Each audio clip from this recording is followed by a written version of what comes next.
Boom! This is Zane Pierre, resident ancient biblical pneumatologist at the International Institute of Pneumatology, also known as Anointed Life on social media.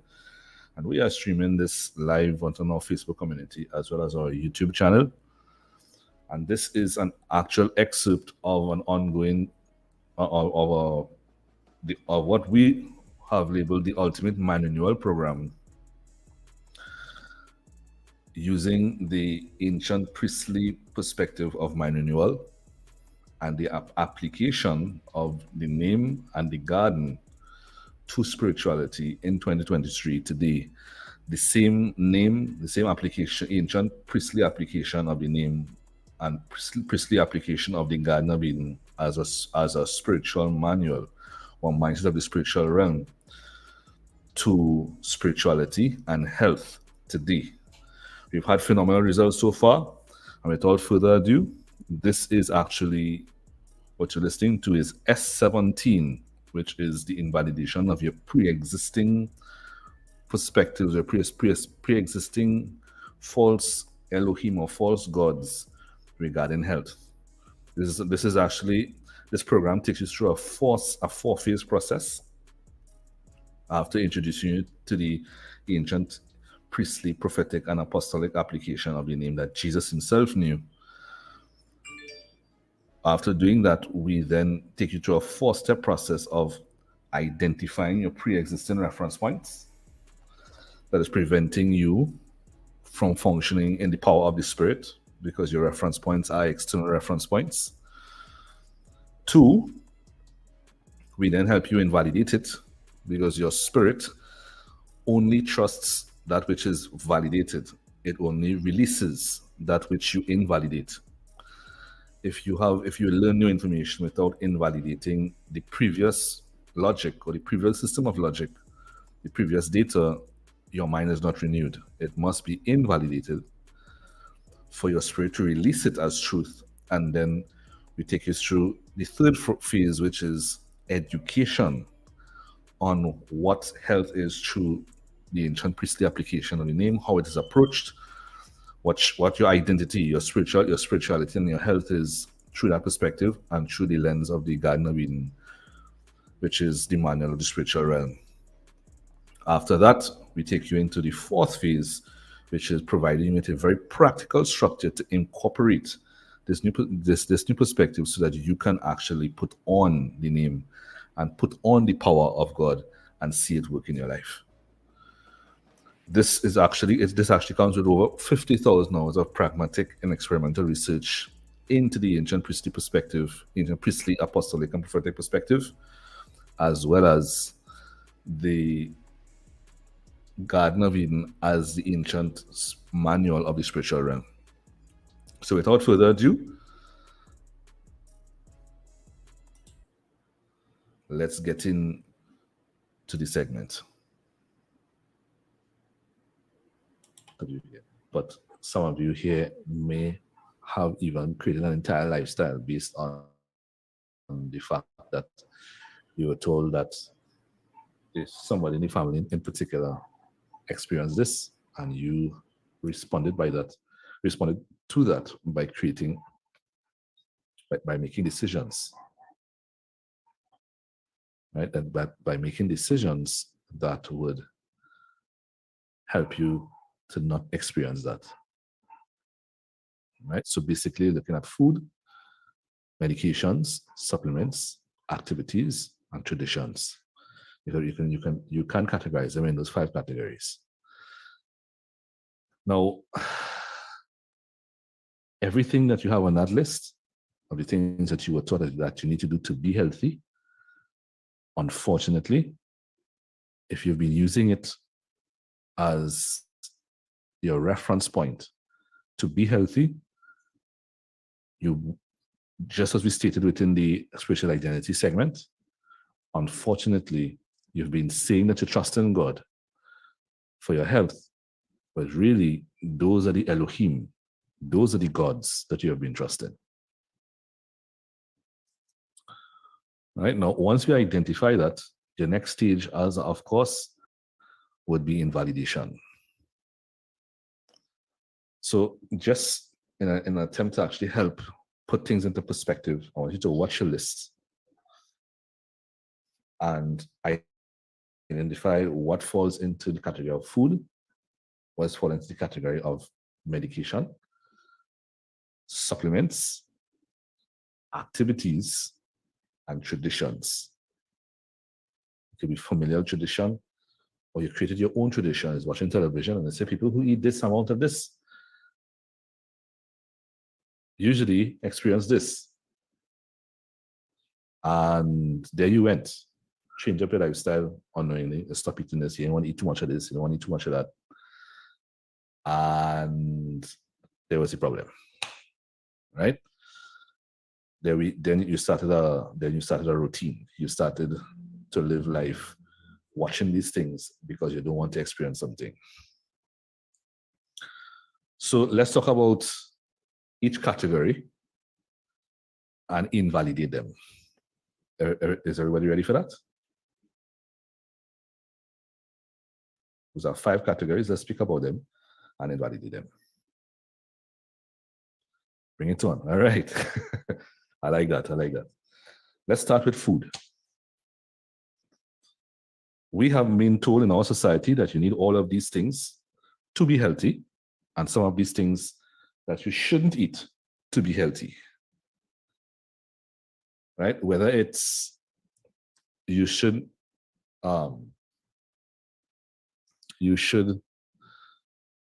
eat certain things, like you should eat more vegetables, less oily foods. No, this is an example, hypothetically speaking. You're told you need to eat more vegetables, eat your greens.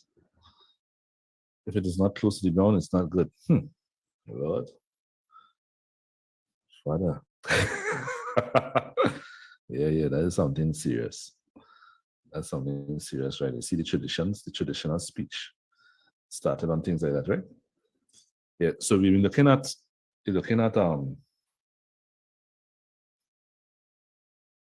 things that you're told you're supposed to eat, like you need to eat your greens, your vegetables, eat a little bit of this, eat some fish, small piece of fish, don't eat too much meat. On the other side of the spectrum, and of course, you need to make some green shakes, make some fruit, put some herbs in that, the usual shakes.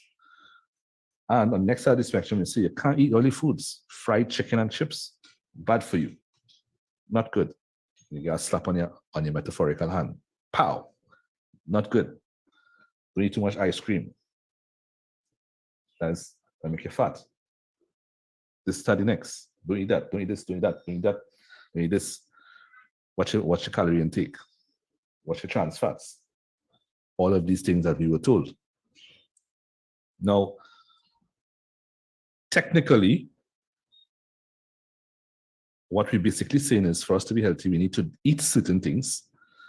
And if we eat, sorry, let me just break this up into here.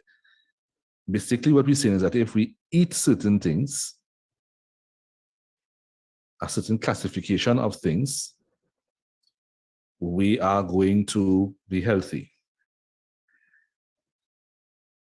If we don't eat a certain classification of things, we are going to be healthy. So we have 2 categories: the eat to be healthy and the don't eat to be healthy.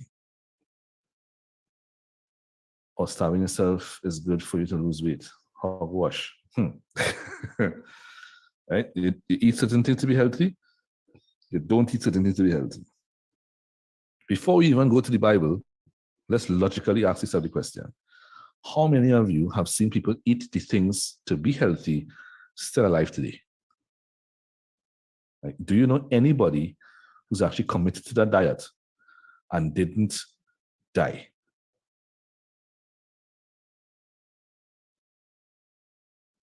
No. Anybody else? No. All right. So let's put something on the table here, because once you understand, not only am I actually going through this with you, but I'm also going to share with you some of the keys that you can use to be able to identify truth from untruth. the name of the Torah is the Torah of Yahweh, which is the law of the Lord in the English version of the Bible. It's called the Torah of Yahweh. If you interchange the word law and Lord, which translates into the principle of the self-existent. In biblical understanding, we're speaking about from the Garden of Eden. Yeah, if we're speaking about the Garden of Eden, in biblical understanding, if the law of the Lord is called the principle of the self-existent, then we understand that the title Yahweh is the title of God's Spirit, or the title of God, which means God can only reproduce after his own kind. Follow me very carefully here, because once you understand these simple things, you'll be able to actually keep yourself out of issues. If everything reproduces after his own kind, and the Torah is actually called the Torah of Yahweh, which means principle or precepts, then we know that for God to reproduce if God reproduces after his own kind, and it's called the Torah of Yahweh, and which is the principle of the self-existent, then we know that which is being spoken of Yahweh, and it's called the principle of the self-existent. By the law of reproduction after your own kind, it means that God's Spirit functions by the principle of the self-existent. What is a principle? Just respond in the chat there quickly. What is a principle? Definitions, definitions, and definitions. Fundamental law. Is there another way to say that? Fundamental law. Way of doing something. Yeah. Is there another way to say it? One more. Come up with a synonym.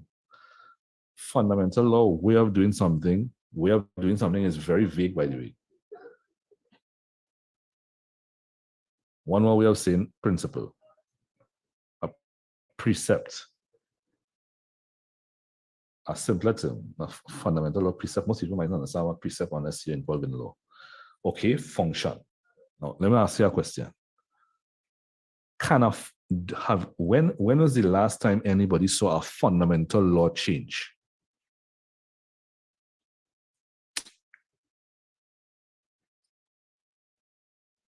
A principle is a fundamental law, a law of function. When has anybody seen a fundamental law change? Or a law of function change? One person say never seen it. Anybody else? Never, right? Except for miracles like Red Sea divided. Okay, so let's make something very clear here, which is just to put that into context, because that's actually called a miracle, right? What is a miracle there? No, before I run across there. A fundamental law, you have never seen a fundamental law change. There is no history in the books where anybody saw a fundamental law change. Because of this, people use them to build things like fundamental laws of gravity, help architects build structures. Fundamental laws of aerodynamics help people build planes. Where there's aerodynamics, thermodynamics, laws of physics, other laws of physics, astronomical laws, laws of nature. None of these laws, which are all fundamental laws, change. There's no history at any point in time that the law of gravity stopped working. And if the law of gravity stopped working, we would have basically our entire civilization floating up into the clouds. We have trusted that the fundamental law doesn't change so much that we have built our entire lives, never even taken into consideration that it can change. How many of us have walked out ever in your life and questioned or even had a thought or an inclination of a thought that gravity mightn't work in the next 5 minutes? How many of us have done that?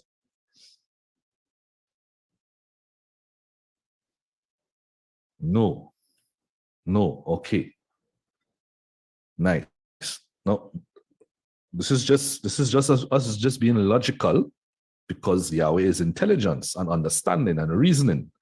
So we can reason this because the Holy Spirit is the spirit of understanding, the spirit of reasoning. Spirit of understanding is the spirit of reasoning, having reasons for what you believe. Okay. Nobody has ever seen gravity. We have trusted that this fundamental law so much that we have built an entire civilization. Not only our civilization, but there have been civilizations before us that were properly constructed because nobody ever questioned whether gravity would stop working.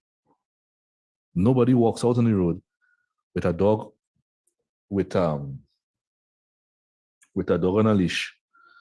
Nobody actually puts, I mean, this might sound very oversimplified, but nobody walks out the road to walk the dog and put weights on the dog's feet, paw weights. You're not wearing ankle weights to keep it down on the ground, just in case gravity stops working. You never did that, right? And that's because a principle never changes. It is consistent. I want you to write that down. A principle never changes. It is consistent. A fundamental law never changes. It is consistent.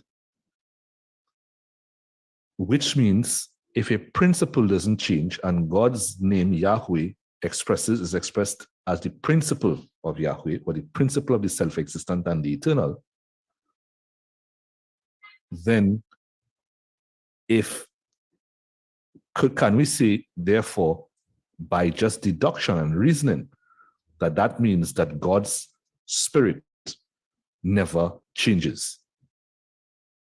There's never a point in time that God is going to just catch a vaps this one morning, get up and feel to. He's never going to get up in the morning and just feel like, I want to slap somebody today. Like I just feel to slap somebody today. That's never going to happen. Right? His principle determines how he functions. Now, let's say something. If the principle of Yahweh is self-existence, and it is Yahweh Adam, who is Yahweh in flesh, reproduce heaven and earth. If God is not going to change, he's the same yesterday, today, and forever, and it came from him, the heaven and earth came from his spirit, will the principles of the universe ever change?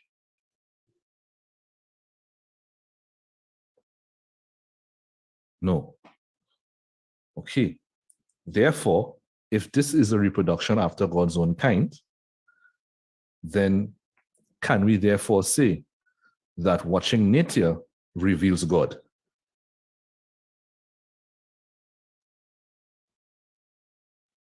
Okay. Nice. Now, lovely. So watching nature reveals God. By the way, a principle is also expressed in a different way that most people don't think about.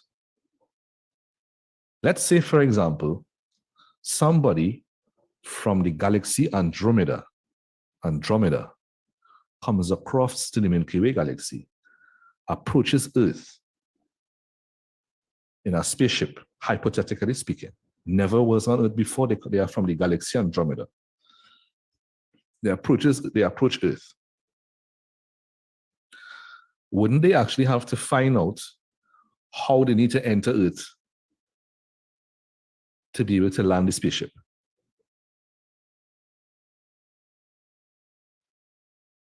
Right? What really would they need to find out to be able to land the spaceship? The main thing to let's say, just logically speaking, what's the main thing that they will need to know to be able to land the spaceship. They will need to learn its laws of motion, need to know the principle of landing. Okay, which means the first thing that I do is to actually understand the law of gravity, right? Because the law of gravity, in a very, very simplified manner, pretty much says that everything is drawn towards the surface of, just drawn towards the core of the earth, which means if you do not know gravity, gravity will actually pull you to its surface, pull you to the earth's surface very quickly. And they basically need to know that because other planets, some planets, laws that the laws of motion within the planets is different. Right? Some planets actually work differently. You know, we're not going to the astronomy class yet, but basically they need to know the law of gravity, which means when they approach the Earth, what they would usually say is that we need to know what is the character of the Earth.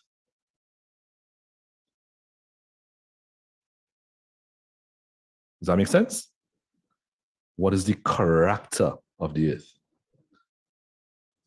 Therefore, we can therefore understand that a character is a principle in expression. Write that down.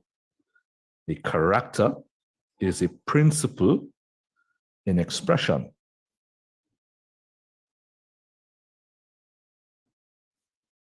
Does that make sense to everybody so far?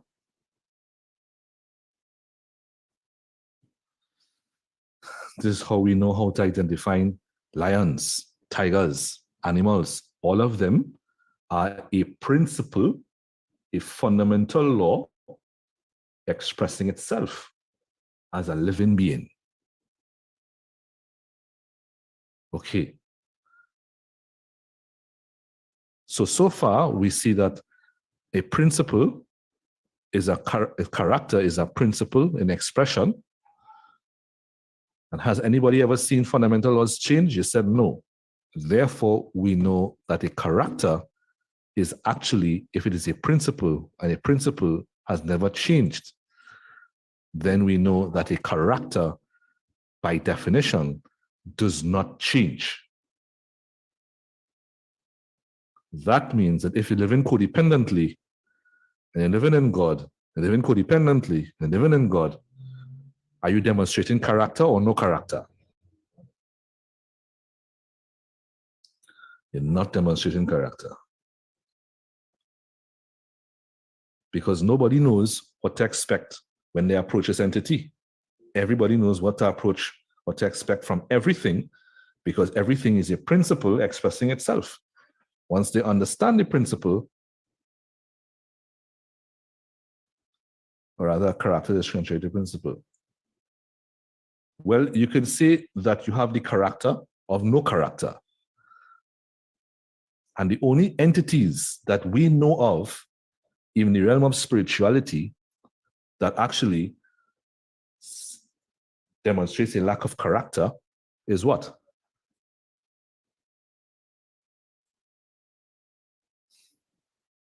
The serpent. When the serpent in this case, or what is called Satan. Therefore, the title Satan means actually someone who is actually not fixed to a principle, to its own principle. He's changing principle, which is what the title Satan basically refers to. So that, yes, sin is basically when you are functioning outside of your principle.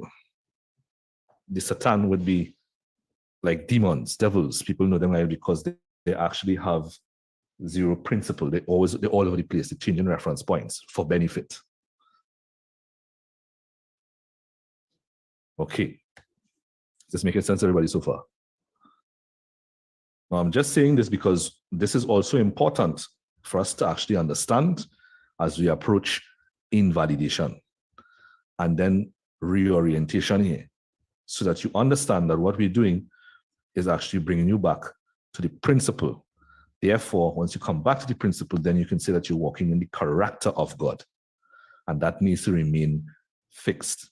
Because if we understand that the creation has come out as a multiplication of God's Spirit, then the standard and the bar for good character or for character in God are the laws of physics. You are actually making a decision to be as fixed as the law of physics. And that doesn't mean that you need to try to work that out every day. The only way for you to be fixed is for you to live your life, as we covered in the spiritual identity, in a framework, an active framework that you establish, and you follow that framework so that you are never changing principle. The framework sets your course. And the new covenant is called you are predestined. You are predestined. Predestination. So therefore, character requires framework. Framework expresses foreordainment or predestination. That foreordainment or predestination is actually where you plan to maintain principle so that you can also be said to be the same yesterday, today, and forever.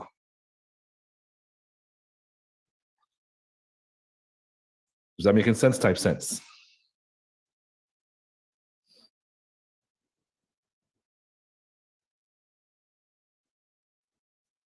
Good. Nice.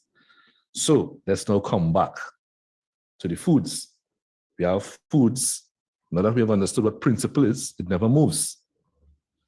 So if we say that by eating certain foods, you would live, and people have died eating the good foods, is that a principle?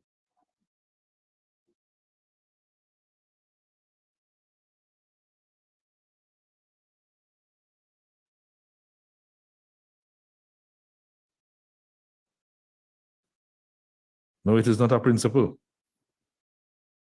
Therefore, what is not a principle, just as Katura wrote in the chat, we at the Institute call it an opinion. That's an opinion. It's not a principle. An opinion doesn't necessarily mean is a, well, let's put into perspective what an opinion here is. An opinion is a thought. The question for you would be, what is the reference point of that thought? And if the thought is not matching the principle, then that is a serpent opinion. If the thought is not matching the principle, it is a serpent opinion. Notice I'm putting titles to these things so that it could register in your mind. Because one of the things that we do, because of our society and how our society is governed, the serpent mindset. The serpent mindset always removes titles and definitions so that you have less conviction to divide the light from the darkness. Please write that down. The serpent mindset always removes titles and adjusts definitions to make the darkness more palatable, so that you are going to function in with less conviction, to separate the darkness from the light.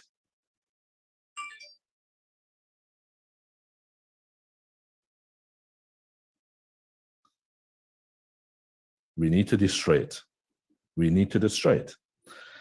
So the serpent mindset, this is for Sister Eileen, the serpent mindset always removes titles or adjusts titles, or titles, when that's the case of titles, with regards to titles, they either adjust them or remove them.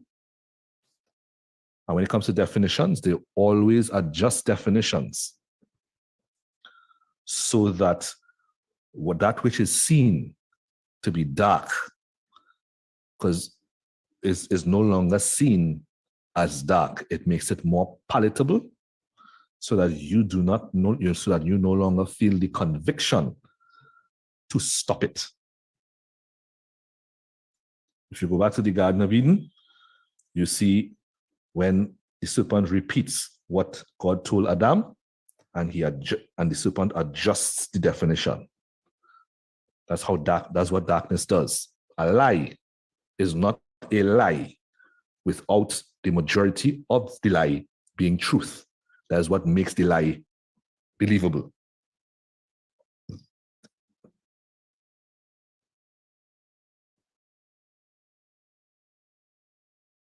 Does that make sense? A lie must have the majority of its content to be true. And what we do is that we just make a minor adjustment, and that's a lie. A lie without the majority of its content being truth is no longer believable. Therefore, this is why the Bible says that Satan appears as an angel of light, because the majority of his content is true, with a twist. Right? And we're not talking about food yet. We're talking about the principle here that we're talking about. Then we could step into the food. So, is this making sense so far? So, if we have examples for food, like greens and vegetables and juice and all of these things, we have these things, we say we need to eat these things to be healthy, and we see people eat it and they died, then that is not a principle, that's an opinion. A principle is consistent. If it is not consistent, then it is an opinion based on an external reference point. And that is not truth. What you need to do is to find what is the principle, what is the real principle, because the lack of consistency eliminates it from the category of principle. In the same way, so like a donut is evil. Well, have people lived eating donuts? I know people who eat donuts, have eaten donuts, and they're alive and well. And some of them are healthy. So I was just giving her example. Okay, right. Yeah. Well, that's what I'm doing. I'm actually building upon what I just said there. Yeah, they eat donuts, they're healthy, therefore donuts is evil. That's not a principle. That's an opinion.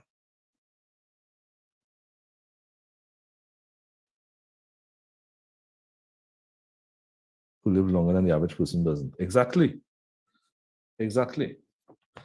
Now,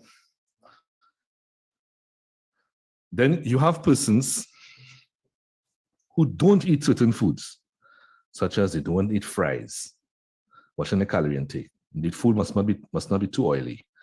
Some of them a little bit again, and they take a measuring cup to put oil in the pot. Right? They take a measuring cup, like a medicine cup. Almost a little again, and they'll use that to put oil in the pot. There are lists of things that you are told that if you don't eat these things, you're going to be healthy. How many persons have actually seen persons not eat those foods, still get sick and die?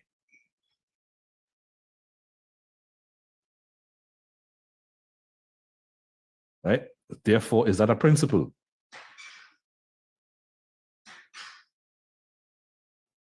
No, it can never be a principle.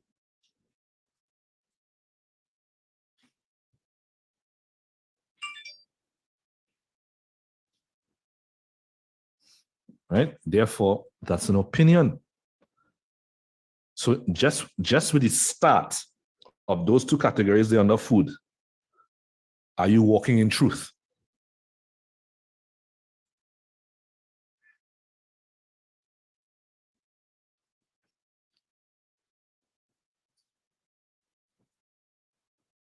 You need to be honest. Are you walking in truth? No. Technically, you're walking on a lie. So if there's an inconsistency, can we then basically agree to deduct that if that is not true, it is not a principle, is not consistent, then we need to find out, then we need to go a little deeper to find out what is the law What is the principle that is in fact governing that? Can everybody agree to that?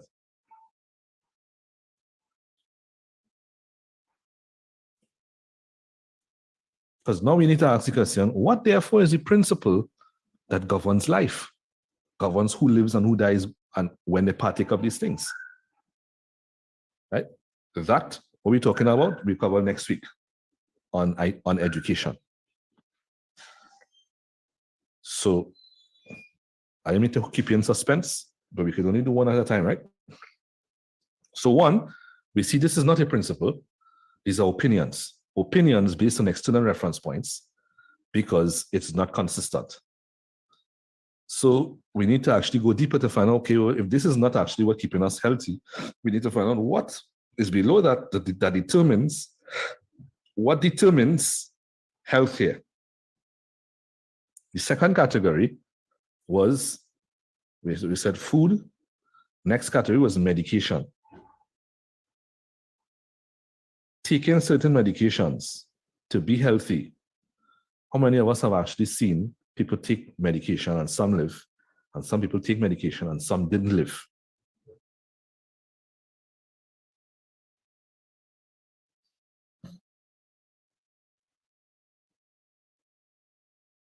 Yeah. That's funny, Larry. How many of us have seen people take medication, recover? Some other people take the same medication and didn't recover. I've seen one person saying me. Anybody else?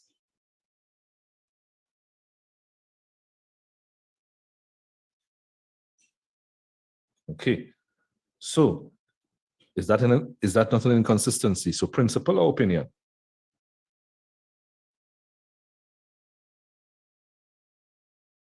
Opinion. So therefore, we need to get beyond that. We need to get below that. What therefore is determining whether they live or die? Now, notice that I ain't touched scripture, right? I ain't touched scripture yet, right? Medication, exactly. Is often to help with symptoms and cure you. So notice I haven't touched the Bible as yet, right? We reason this, and just by simple reasoning, you realize that you have been taught to live with lies. And just because you heard the FDA say this, or this person say that, they have your attention. But nothing that they're actually saying is consistent. Everybody seen that? If there is no consistency, can we say that the medical system are functioning by principles?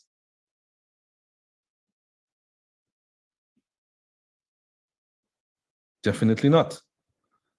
Which means it's opinions.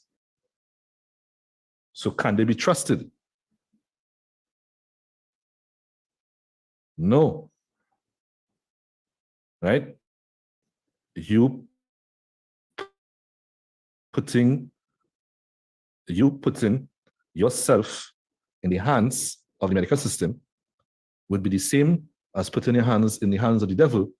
I ain't trying to call them devils. But if there is inconsistency, then it is a Satan, because God is consistent.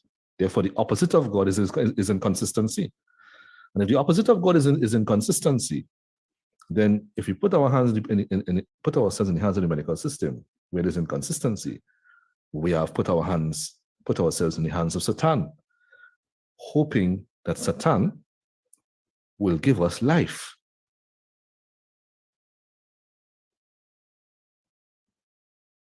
Sense?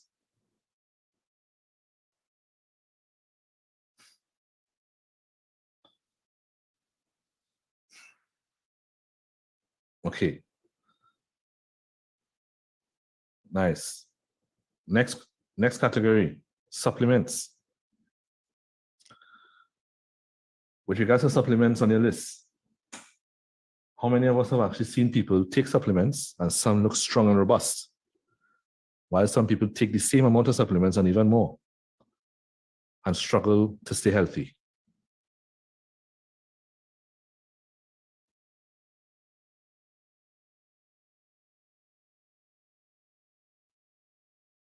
saying one person saying yes. Me, okay. A lot of supplements are bad anyway. Right? Therefore, to say that supplements or any supplements will keep you healthy, is that a principle or an opinion?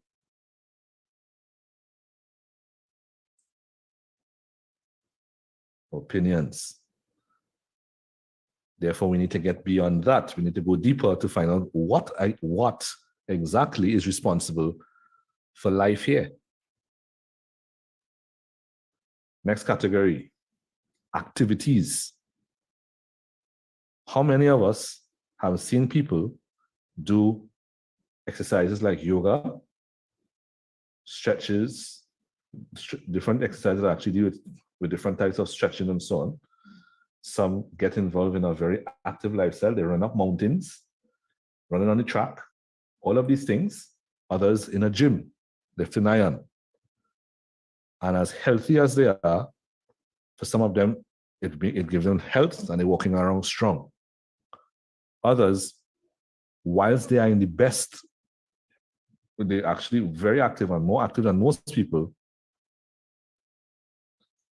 they actually still get sick or die. How many of us have seen that?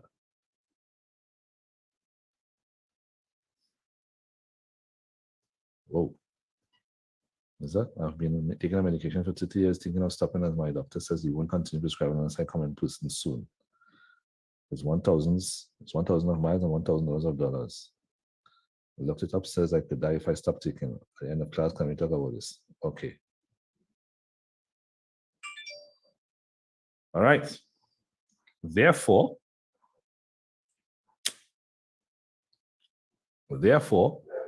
can we say that doing all of these activities will keep you healthy? Is that a principle, or is that another opinion?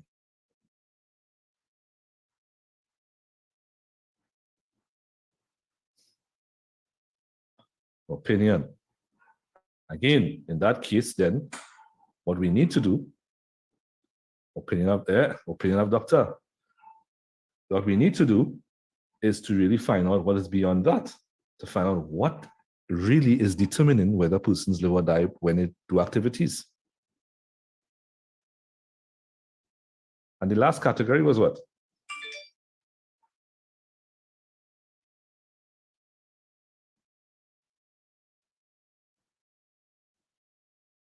We cover food. This is just logically food, medication, supplements, activities. What's the last one?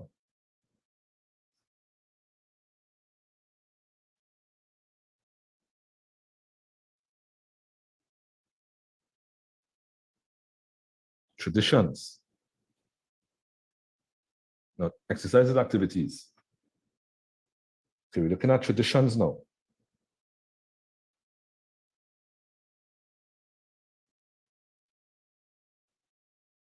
Okay. How many of us can say that you have been told, I'm just going to cover about 2 to 3 bases here. How many of us have been told that in your family, you have this? And in your family, when they say they have this, you're going to get this because this is in your family. It's hereditary, as you would that we commonly use. It is hereditary. If it is hereditary, how many of us have seen that there are persons in your family that it didn't affect and other persons it did affect? Is that a principle? Do you see a principle in motion? Or is that another opinion? Opinion, because there's an inconsistency. How many of us have been told by some familial tradition? They say skip generations, right? So they had to come up with reasons for it to not work. Why some people weren't touching and why some people not. But if it says that it skips generations, doesn't that not mean that the generation that it skipped should be totally untouched and the generation that it touched, everybody in that generation should have it?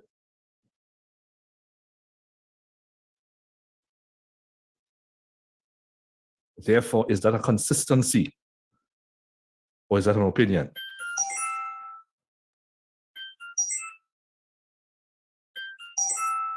All right, guys, hold 1 second here.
That's something different. But technically, if there is no consistency, then we can't say that there's a history. That's like trying to judge someone based on inconsistent, based on evidence that actually does not have sufficient consistency to be able to conclude or to be able to make any conclusions, as a matter of fact. Right? But we can talk about how we can respond to them after, right? For now, the last one here is you are looking at some family members, they do some reading. They were doing some reading on the internet, they read a magazine, or they were sitting down watching television and they heard somebody say, if you eat too much eggs, this will happen. Or if you eat too much sugar, this is actually going to happen.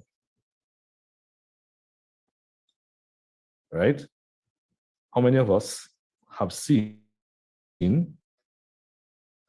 that persons who are seen or know persons, they're seen or know persons that constantly talk about those things, and those who are the ones who've made the decision to not do that have actually ended up, some of them remain healthy, others have not. How many of us have seen that?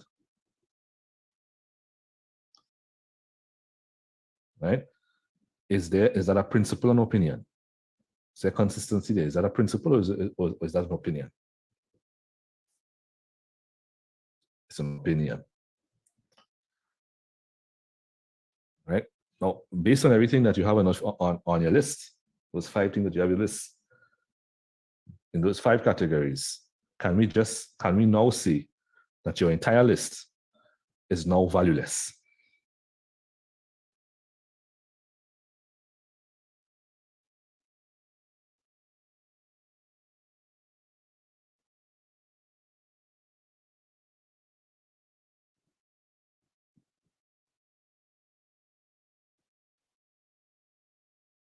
Valueless, meaning there's no consistency in it, therefore it's not true. So technically, you're living by an opinion, living by a lie. But the funny thing about this is, when it comes to lies, if you're living by a lie, does that not mean that there's a 50-50 chance that you are going to become a victim yourself?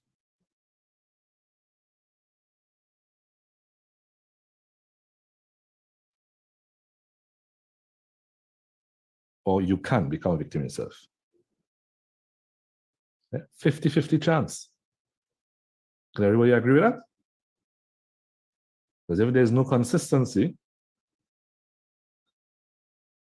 you can say that there's a 50-50 chance that persons who trust these things are therefore not even protecting themselves. You think you're protecting yourself. Can everybody agree that basically what you've been doing is like an ostrich digging a hole, putting your head in the hole, and hoping that the rest of your body is not touched?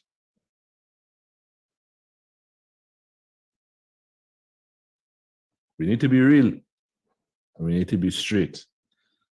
And literally, if you trust in these things for life, that is basically what you've been doing. Could we agree on that? That all of these things that we've been taught, we have been like the ostrich, placing the head on the hole.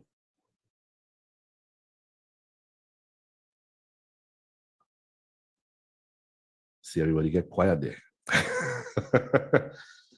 You have to come to terms with it. You have to come to terms with it. Because we don't be direct and see things for what it is, we change terms, we change definitions, we give it a term that sounds a little softer.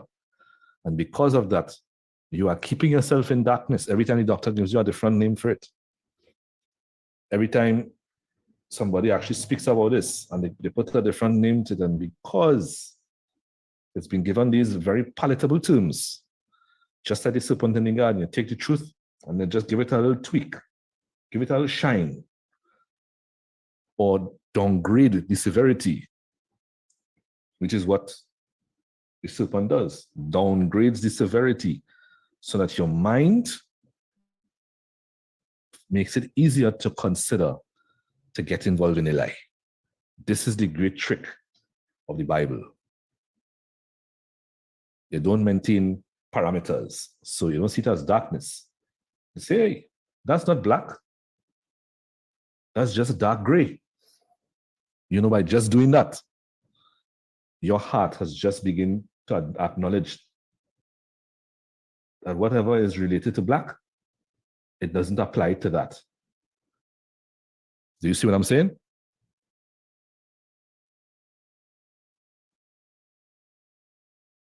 Is everybody seeing what I'm saying? And that's what you have been doing all of your life. With all of these things. Right? You're listening to sermons. You're listening to sermons that's saying, God will heal you and God will keep you healthy. But you should be wise. Hear that? Hear that? You should be wise. But you should be wise. And don't do this.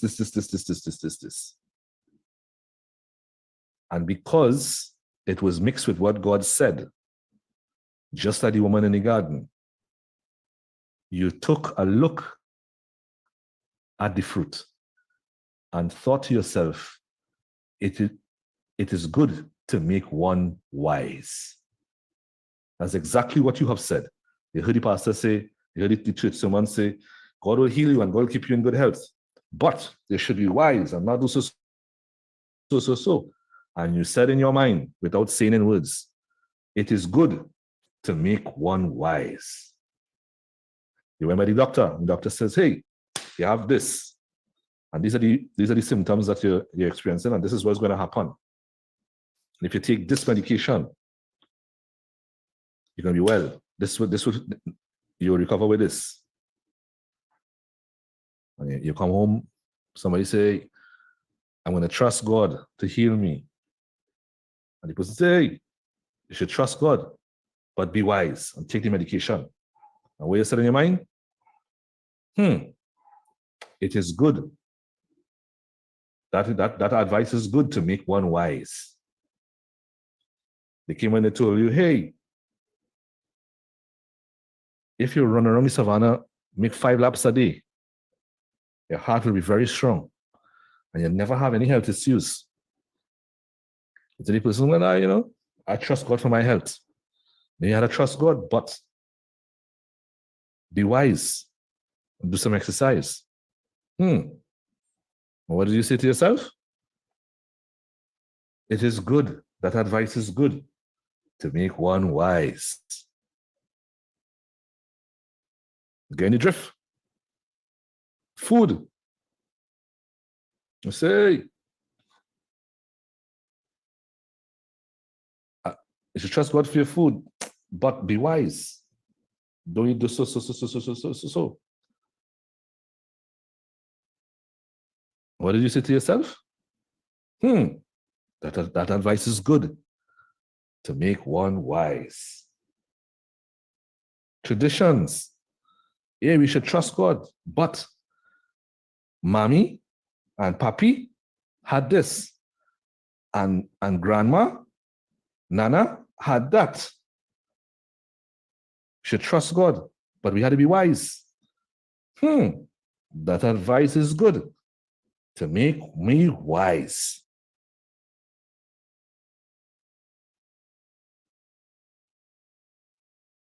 Is this registering in your mind? All along, you've been doing the same thing that the woman said in the garden.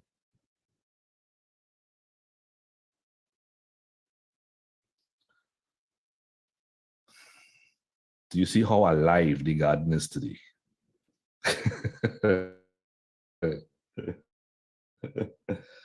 And the funny thing is that we were not taught that when Jesus walked out of the tomb and walked back into the garden, it meant that humanity is back in the garden.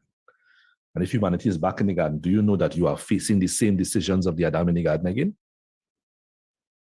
You're not facing Moses' law, You're facing making the decisions, the same decision the man had to make in the garden.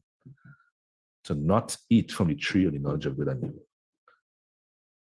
Which is the knowledge of how another reference point says something works or doesn't work. The tree of the knowledge of good and evil is the tree of your own reference point to determine what works, to determine how something works and doesn't work. Write that down. The tree of the knowledge of good and evil is the tree of your own reference point that determines how something works and doesn't work, not what God said. You're back in the garden, you're back with the same instruction because Jesus restored you. So you're back in the garden and you still have the same decision, whether you eat from the tree of life, which is the spirit in you, or you eat from the garden, eat from the tree of the knowledge of good and evil. Can you repeat, please? So I just said that the tree of the knowledge of good and evil can be understood as the tree of your own reference point to determine how something works and doesn't work. As the tree of your own reference point that determines how something works and doesn't work. One more time, the tree of the knowledge of good and evil is the same as saying the tree of your own reference point, or the source of your own reference point, because the tree represents a source, right? It also represents a spirit. It's the source of your own reference point that determines how something works and doesn't work.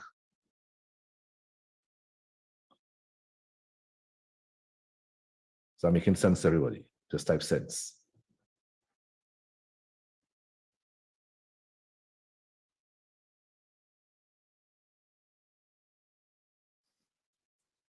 All right. So let's now open the Bible. Let me just open the Bible here. Since we just applied reasoning, this shouldn't be rocket science now, right?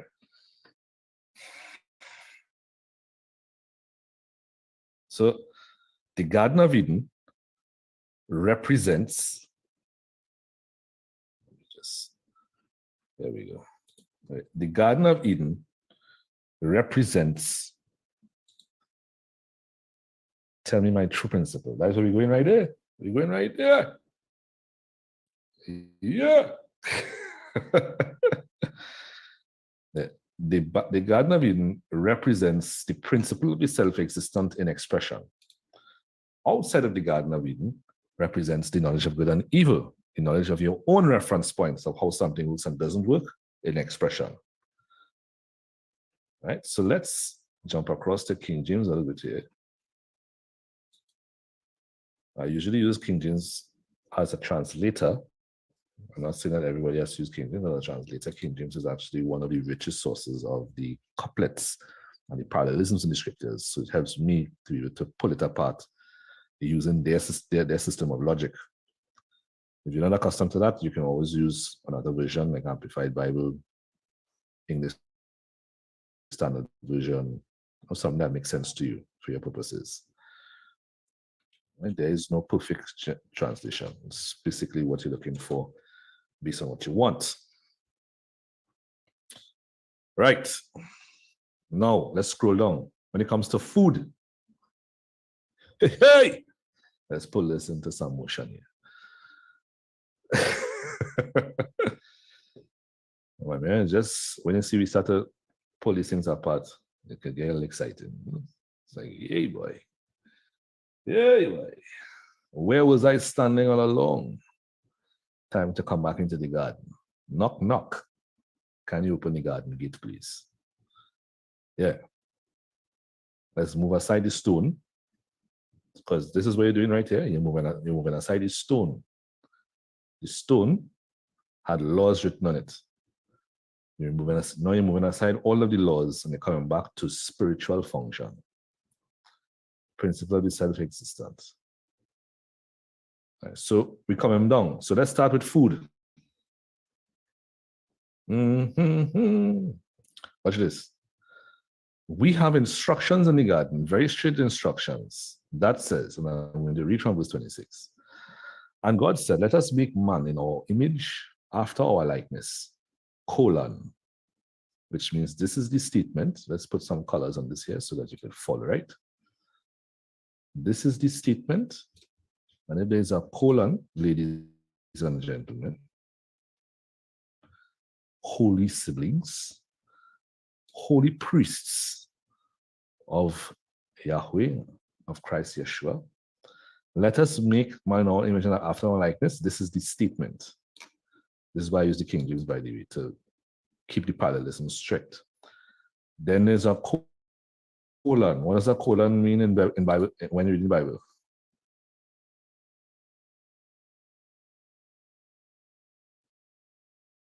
Expansion. Therefore, what is mentioned in pink here is actually the explanation of that statement. So let us make man in our image after our likeness. How does man function after their own image and likeness? Let them have dominion over the fish of the sea, over the fowl of the air, and over the cattle, and over all the earth, and over every creeping thing that creepeth upon the earth. Because we don't understand that little thing right there called the colon, many have actually taken this and said that man physically is in the image and likeness of God. Do you see how misleading that can be?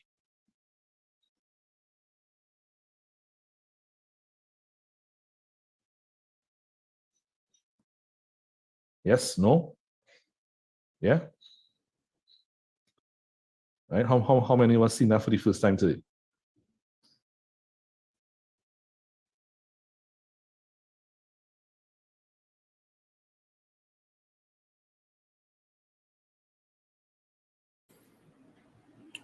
All right, so that brings us to the end of our excerpt today. This is actually just to be 1 hour, meant to be a 1 hour excerpt from the actual Mind Renewal Program, which is putting on the name like the ancient priests, the ancient prophets, Yeshua, and of course the apostles. All right, so we will pause here on this particular excerpt, and for those of you who've been listening and you'd like to actually know more about it, please check the description and respective links if you would like to purchase the Stream 1 program. Right. I am Zane Pierre, resident in Ancient Biblical Pneumatologist at International Institute of Pneumatology and that anointed life on social media. Boom. Yeshua.